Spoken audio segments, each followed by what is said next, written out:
रसिक श्रोत्यांना राजा पुजारीचा नमस्कार। मित्रांनो, आज आपण पाहणार आहोत आबाडा न्यूज स्पेशल बुलेटिन।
मित्रांनो, स्वच्छता हा सुखी जीवनाचा आणि समृद्ध आरोग्याचा मूलमंत्र आहे।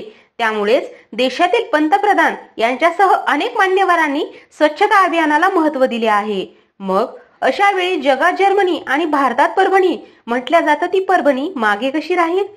परभणीतील मान्यवरांनी हा स्वच्छतेचा संदेश देण्यासाठी आणि स्वच्छतेसाठी आपली परभणी स्वच्छ परभणी हे अभियान राबवण्यासाठी महात्मा गांधी जयंती या दिनापासून 2 ऑक्टोबर 2023 पासून प्रारंभ केला आहे। हे मान्यवर दर रविवारी एका वार्डात जाऊन त्या ठिकाणचा परिसर स्वच्छ करतात, कचरा जाळून टाकतात आणि त्या गल्लीत घरोघरी जाऊन गुलाबाचे फूल देत सार्वजनिक ठिकाणी कचरा टाकू नका असा आग्रह करतात। ही टीम 31 डिसेंबर 2023 रोजी परभणीच्या योगेश्वरी नगर येथे आली व रेणुकादेवी परिसरात त्यांनी स्वच्छता अभियान राबवले। यात महसूल अधिकारी, डॉक्टर, वकील, प्राध्यापक, पोलीस पुढाकारी व इतर विभागाचे अधिकारी, पत्रकार यांचा समावेश आहे। हा आदर्श कित्ता परभणीसह राष्ट्र व महाराष्ट्रातील इतर लोकांनीही गिरवावा व स्वस्थ भारत, स्वच्छ भारत ठेवण्यासाठी सहकार्य करावे अशी अपेक्षा व्यक्त केली जात होती।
मित्रांनो, तत्पूर्वी आपलं आवडतं हबाडा न्यूज चॅनल सबस्क्राईब केलं नसलं तर सबस्क्राईब करा आणि लाईक करा.